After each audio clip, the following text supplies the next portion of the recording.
उष्णता. थोडे आठवा. 1. उष्णता व तापमान यामध्ये काय फरक आहे? उत्तर. 2. उष्णता संक्रमणाचे प्रकार किती व कोणते आहेत? उत्तर.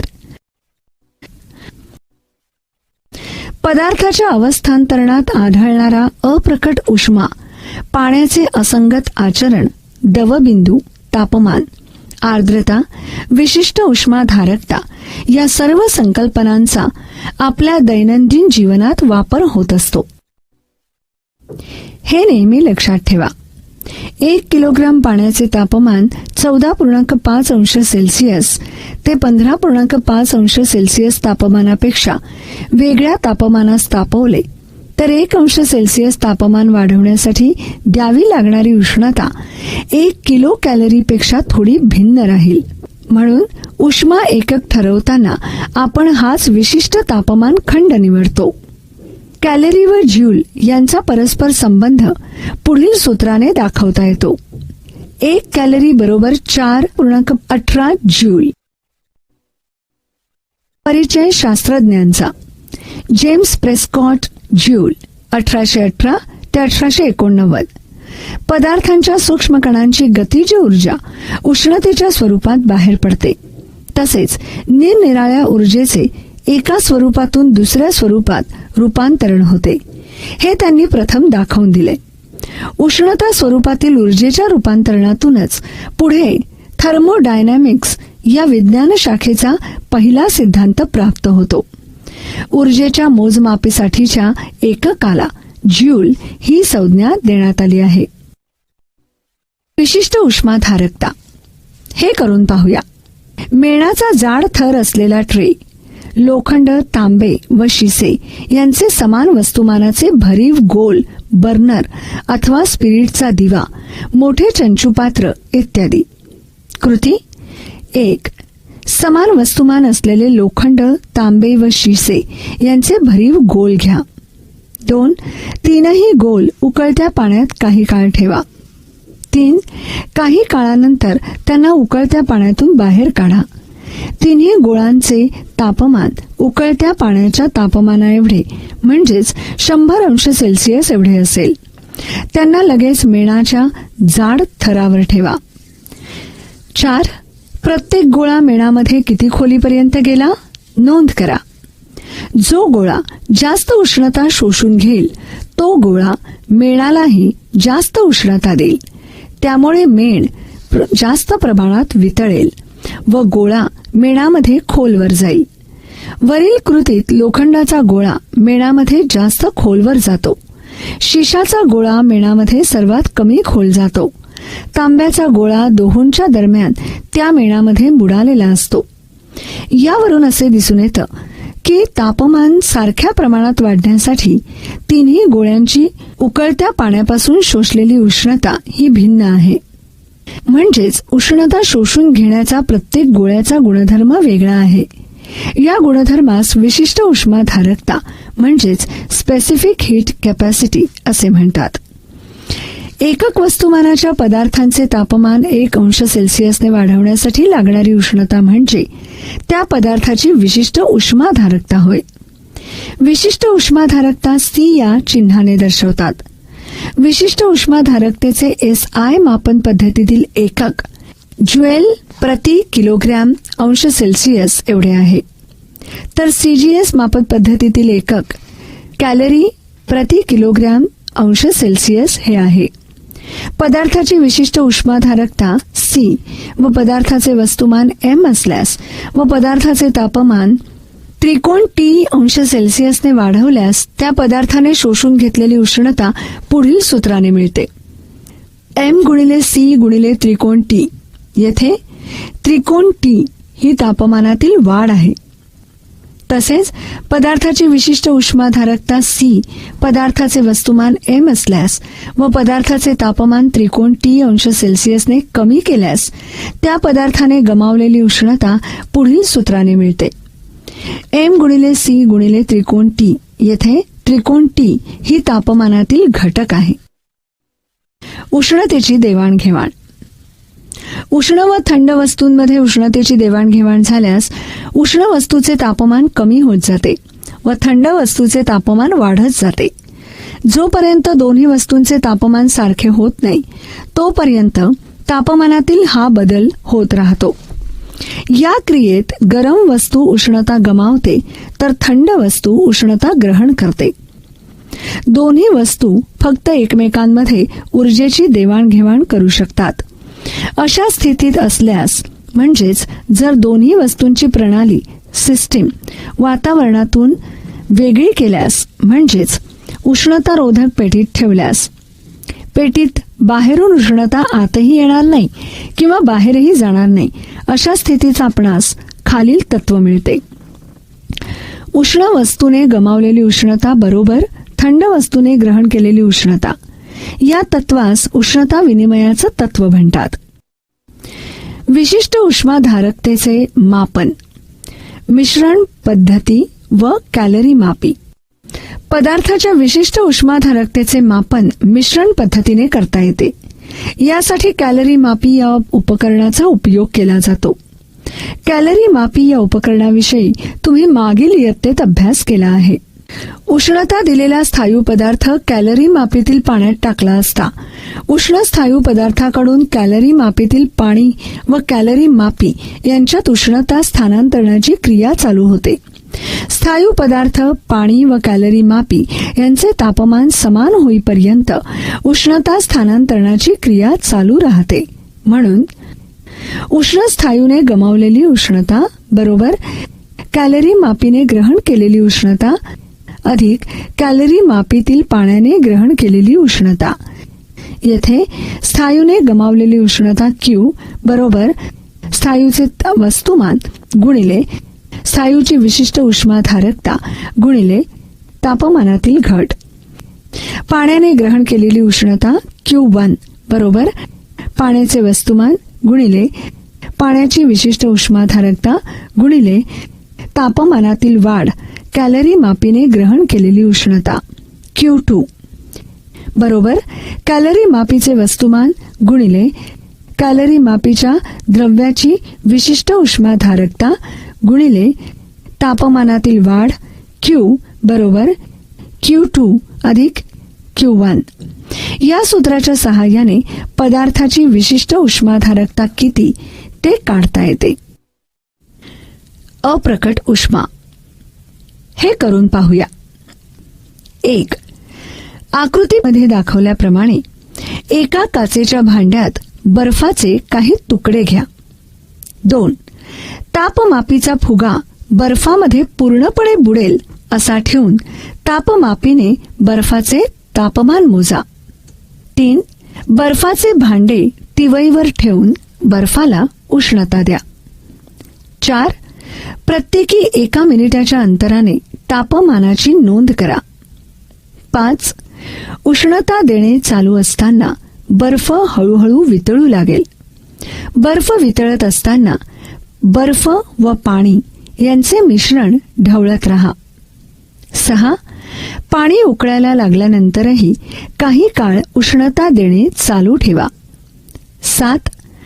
तापमानात होणारा बदल व वेळ म्हणजेच काळ यांचा संबंध दर्शवणारा आलेख काढा. जोपर्यंत बर्फाच्या सर्व तुकड्यांचे पाणी होत नाही तोपर्यंत मिश्रणाचे तापमान 0°C एवढेच राहील. पूर्ण बर्फाचे पाणी झाल्यानंतरही उष्णता देणे चालू ठेवले तर पाण्याचे तापमान वाढू लागेल व पाण्याचे तापमान 100°C पर्यंत जाईल. या तापमानाला पाण्याचे रूपांतर मोठ्या प्रमाणात वाफेत होऊ लागते. सर्व पाण्याचे वाफेत रूपांतर होत असताना पाण्याचे तापमान 100°C स्थिर राहते. तापमानात होणारा बदल व त्याला लागणारा वेळ याचा संबंध दर्शवणारा आलेख आकृती 5.2 प्रमाणे असेल. या आलेखात रेख AB स्थिर तापमानाला बर्फाचे पाण्यात रूपांतर होण्याची क्रिया दर्शवितो. बर्फाला उष्णता दिली असता बर्फ एका विशिष्ट तापमानाला म्हणजेच 0°C वितळून त्याचे पाण्यात रूपांतर होऊ लागते.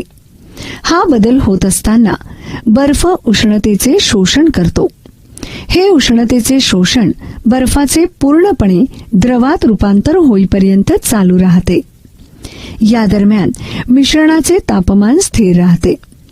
ज्या स्थिर तापमानाला बर्फाचे पाण्यात रूपांतर होते त्या तापमानाला बर्फाचा द्रवणांक म्हणतात.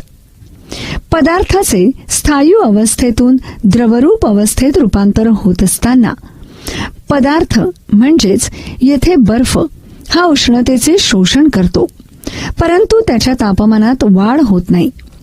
या सर्व शोषलेल्या उष्णतेचा उपयोग अणुरेणूंमधील बंध कमकुवत करून स्थायूचे द्रवात रूपांतर करण्यासाठी होतो.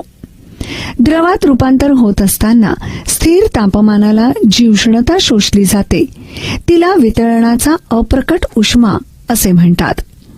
एकक वस्तुमानाच्या स्थायू पदार्थांचे द्रवामध्ये पूर्णपणे रूपांतर होत असताना स्थिर तापमानावर जी उष्णता स्थायूत शोषली जाते त्या उष्णतेला वितळणाचा विशिष्ट अप्रकट उष्मा म्हणतात. बर्फाचे पाण्यामध्ये रूपांतर झाल्यानंतर पाण्याचे तापमान वाढू लागते. ते 100 अंश सेल्सिअस पर्यंत वाढते. रेख BC ही पाण्याच्या तापमानातील 0 अंश सेल्सिअस ते 100 अंश सेल्सिअस अशी वाढ दर्शवते. त्यानंतर मात्र उष्णता देऊनही पाण्याचे तापमान वाढत नाही. या तापमानाला शोषलेली सर्व उष्णता या द्रवामधील रेणूचे बंध तोडण्यासाठी आणि द्रवाचे वायुरूप स्थितीत रूपांतर करण्यासाठी वापरली जाते. द्रवाचे रूपांतर वायूमध्ये होत असताना उष्णता शोषली जाते, परंतु त्याच्या तापमानात वाढ होत नाही. ज्या स्थिर तापमानाला द्रवाचे रूपांतर वायूमध्ये होते त्या तापमानाला द्रवाचा उत्कलनांक म्हणतात. स्थिर तापमानास द्रवाचे रूपांतर वायूमध्ये होत असताना शोषल्या गेलेल्या उष्णतेस बाष्पनाचा अप्रकट उष्मा म्हणतात. एकक वस्तुमानाच्या द्रव पदार्थाचे वायूमध्ये पूर्ण रूपांतर होत असताना स्थिर तापमानावर जी उष्णता द्रवात शोषली जाते त्या उष्णतेला बाष्पनाचा विशिष्ट अप्रकट उष्मा असे म्हणतात. वेगवेगळ्या पदार्थाचे द्रवणांक वेगवेगळे असतात. त्याचप्रमाणे वेगवेगळ्या पदार्थांचे उत्कलनांकही वेगवेगळे असतात. हवेचा दाब समुद्र सपाटीवरील हवेच्या दाबापेक्षा कमी किंवा अधिक असेल तर द्रवणांक, उत्कलनांक व अप्रकट उष्मा बदलतो. पुनर्हिमायन हे करून पाहूया. 1. आकृतीमध्ये दाखवल्याप्रमाणे बर्फाची लादी स्टँडवर ठेवा. 2. एका तारेच्या दोन्ही टोकास 2 समान वजने बांधून तार बर्फाच्या लादीवर ठेवा. 3. निरीक्षण करा काय घडते. तारेच्या दोन्ही टोकास समान वजने बांधून बर्फाच्या लादीवर ठेवल्यास तार हळूहळू बर्फाच्या लादीत रुतत खोलवर जाते. काही वेळाने बर्फाच्या लादीतून बाहेर पडते, तरीही बर्फ तुटत नाही. दाबामुळे बर्फाचे वितळणे व दाब काढून घेतल्यास त्याचा पुन्हा बर्फ होणे या प्रक्रियेला पुनर्हिमायन असं म्हणतात. दाबामुळे बर्फाचा द्रवणांक 0पेक्षा कमी होतो, म्हणजेच 0 अंश सेल्सिअस तापमानास बर्फ पाण्यात रूपांतरित होतो. दाब काढून घेताच द्रवणांक पूर्ववत होतो, म्हणजेच 0 अंश सेल्सिअस होतो व पाण्याचे पुन्हा बर्फात रूपांतरण होते. जरा डोके चालवा. 1. वरील कृतीत बर्फाच्या लादीतून तार बाहेर पडते, तरीही बर्फ तुटत नाही, असे का होते? उत्तर. 2. अप्रकट उष्म्याचा पुनर्हिमायनाशी काय संबंध आहे? उत्तर. 3. समुद्र सपाटीपासून उंच ठिकाणी गेल्यास पाण्याचा उत्कलनांक कमी होतो, हे तुम्हाला माहीत आहे. या स्थितीत पदार्थाच्या द्रवणांकात काय बदल होईल? उत्तर.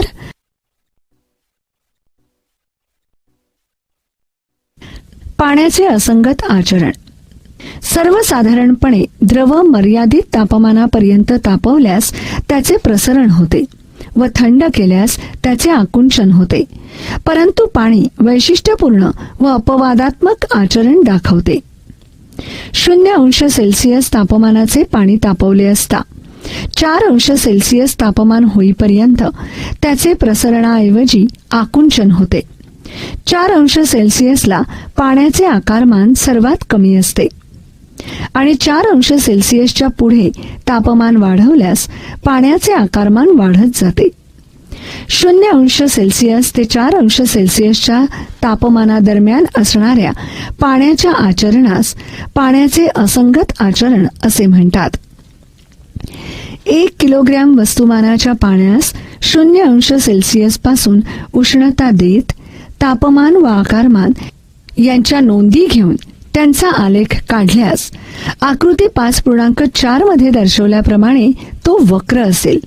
या वक्र आलेखावरून स्पष्ट होते की 0°C पासून 4°C पर्यंत पाण्याचे तापमान वाढवल्यास त्याचे आकारमान वाढण्याऐवजी कमी होते. 4°C पाण्याचे आकारमान सर्वात कमी असते, म्हणजेच पाण्याची घनता 4°C सर्वात जास्त असते. होपच्या उपकरणाच्या सहाय्याने पाण्याच्या असंगत आचरणाचा अभ्यास करणे. पाण्याच्या असंगत आचरणाचा अभ्यास होपच्या उपकरणाच्या सहाय्याने करता येतो. होपच्या उपकरणात धातूच्या उभट नळकांड्यास मध्यभागी एक पसरट गोलाकार भांडे जोडलेले असते. उभट नळकांड्यास पसरट भांड्याच्या वर T2 आणि खाली T1 तापमापी जोडण्याची सुविधा असते. उभट नळकांड्यात पाणी भरले जाते तर पसरट भांड्यात बर्फ व मीठ यांचे गोठण मिश्रण भरतात. पाण्याच्या असंगत आचरणाचा अभ्यास करत असताना प्रत्येकी 30 सेकंदानंतर T1 व T2 तापमापीने दाखवलेल्या तापमानांची नोंद केली जाते. तापमान Y अक्षावर आणि वेब X अक्षावर घेऊन आलेख काढतात. आकृतीत 5.6 मधील आलेखावरून स्पष्ट होते की प्रारंभी दोन्ही T1 T2 तापमापी समान तापमान दाखवतात. नळकांड्यांच्या खालील भागातील पाण्याचे तापमान T1 जलद गतीने कमी होते, तर वरच्या भागातील पाण्याचे तापमान T2 तुलनेने हळूहळू कमी होते. नळकांड्याच्या खालच्या भागातील पाण्याचे तापमान T1 4°C पर्यंत पोहोचताच ते काही काळ जवळजवळ स्थिर राहते व वरच्या भागातील पाण्याचे तापमान T2 हळूहळू 4°C पर्यंत कमी होते. यामुळे एकाच वेळेला T1 आणि T2 4°C तापमान दाखवतात.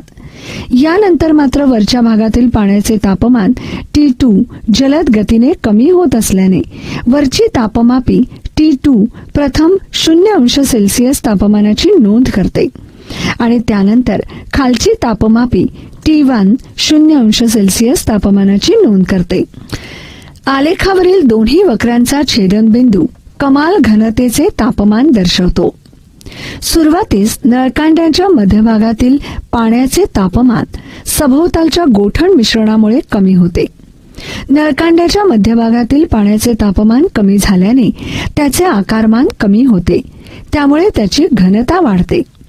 परिणामी जास्त घनतेचे पाणी खाली जाते. या कारणामुळे खालच्या भागातील पाण्याचे तापमान सुरुवातीस जलद गतीने कमी होते. नळकांड्याच्या खालच्या भागातील तापमान जेव्हा 4°C होते तेव्हा त्या पाण्याची घनता उच्चतम होते. नळकांड्याच्या मध्यभागातील पाण्याचे तापमान 4°C पेक्षा कमी होते तेव्हा ते प्रसरण पावू लागते. आता त्याची घनता कमी होते व ते तळाकडे न जाता वरील भागाकडे जाऊ लागते.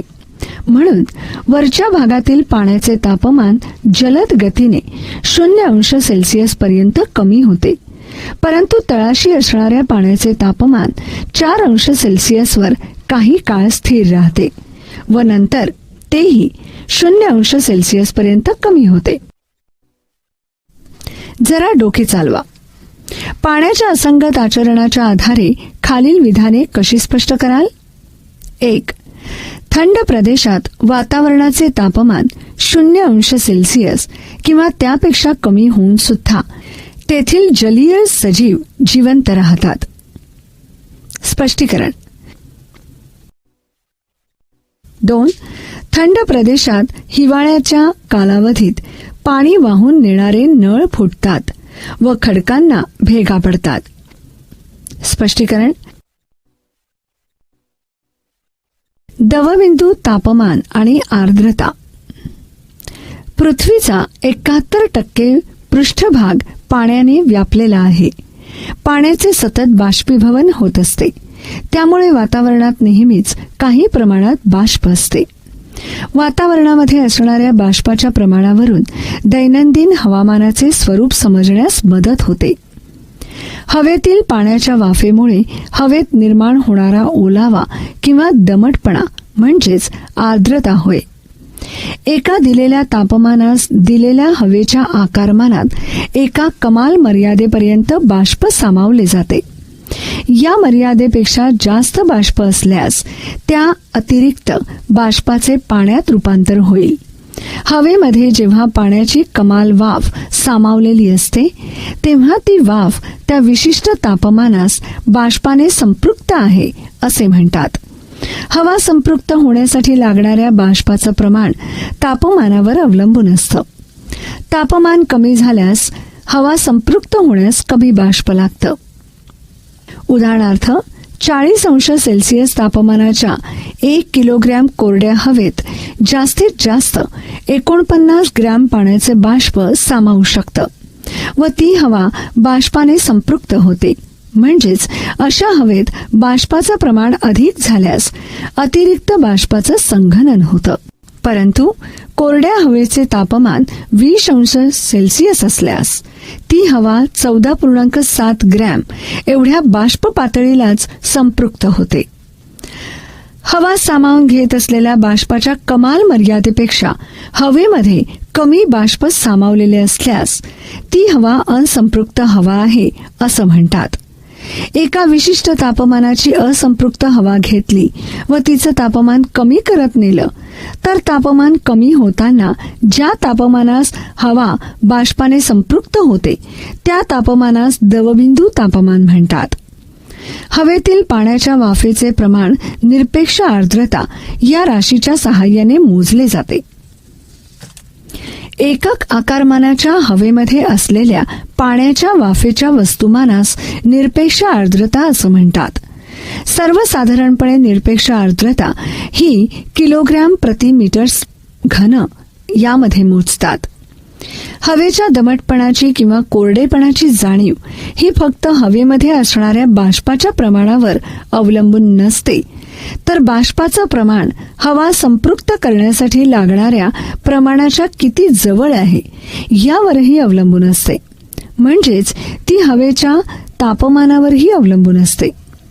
दमटपणाचे प्रमाण सापेक्ष आर्द्रतेच्या स्वरूपात मोजतात. हवेच्या ठराविक आकारमानात व तापमानास प्रत्यक्ष समाविष्ट बाष्पाचे वस्तुमान व हवा संपृक्त करण्यासाठी आवश्यक असणाऱ्या बाष्पाचे वस्तुमान यांच्या गुणोत्तरास सापेक्ष आर्द्रता म्हणतात. दवबिंदू तापमानास सापेक्ष आर्द्रता 100% असते. जर सापेक्ष आर्द्रता 60% जास्त असेल तर हवा दमट असल्याचं जाणवतं. जर सापेक्ष आर्द्रता 60% कमी असेल तर हवा कोरडी असल्याचं जाणवतं. हिवाळ्याच्या कालावधीत निरभ्र आकाशात उंचीवरून उडणाऱ्या विमानाच्या मागे पांढरा पट्टा निर्माण झालेला तुम्ही पाहिला असेल. विमान उडत असताना इंजिनापासून निघणाऱ्या वाफेचे संघनन होऊन ढग तयार होतात. जर सभोवतालच्या वातावरणातील हवा ही अधिक सापेक्ष आर्द्रतेची असेल तर पांढरा पट्टा लांबच लांब दिसतो व तो नाहीसा होण्यासही अधिक वेळ लागतो. जर सापेक्ष आर्द्रता कमी असेल तर लहान पांढरा पट्टा कधी तयार होतो तर कधी तयार होतही नाही. हे करून पाहूया. 1. थंड पाण्याची बाटली फ्रीजमधून काढून टेबलावर ठेवा व थोडा वेळ बाटलीच्या बाह्य पृष्ठभागाचं निरीक्षण करा. 2. थंड पाण्याची बाटली फ्रीजमधून काढून टेबलवर ठेवली असता बाटलीच्या बाह्य पृष्ठभागावर पाण्याचे थेंब जमा झालेले दिसतात. तसेच पहाटेच्या वेळी गवताच्या किंवा झाडाच्या पानांचे किंवा गाडीच्या काचेचे निरीक्षण केल्यास पानांवरती तसेच गाडीच्या काचेवरती पाण्याचे थेंब जमा झालेले दिसतात. वरील दोन्ही निरीक्षणातून आपणास हवेमध्ये असलेल्या बाष्पाचे अस्तित्व जाणवते. जेव्हा हवा खूप थंड होते तेव्हा तापमान कमी झाल्याने हवा वाफेने संपृक्त होत जाते. त्यामुळे अतिरिक्त बाष्पाचे लहान लहान थेंब बनतात. हवेत असणाऱ्या बाष्पाच्या प्रमाणावर दवबिंदू तापमान अवलंबून असते. उष्णतेचे एकक. उष्णता SI मापन पद्धतीत ज्यूल व CGS मापन पद्धतीत कॅलरी या एककात मोजतात. 1 किलोग्राम पाण्याचे तापमान 14.5 अंश सेल्सिअस ते 15.5 अंश सेल्सिअस पर्यंत 1 अंश सेल्सिअसने वाढवण्यासाठी लागणाऱ्या उष्णतेस 1 किलो कॅलरी उष्णता असे म्हणतात. तर 1 ग्रॅम पाण्याचे तापमान 14.5 अंश सेल्सिअस ते 15.5 अंश सेल्सिअस पर्यंत 1 अंश सेल्सिअसने वाढवण्यासाठी लागणाऱ्या उष्णतेस 1 कॅलरी उष्णता असे म्हणतात. मोठ्या प्रमाणातील उष्णता मोजण्यासाठी किलो कॅलरी हे एकक वापरतात. 1 किलो कॅलरी बरोबर 1000 कॅलरी.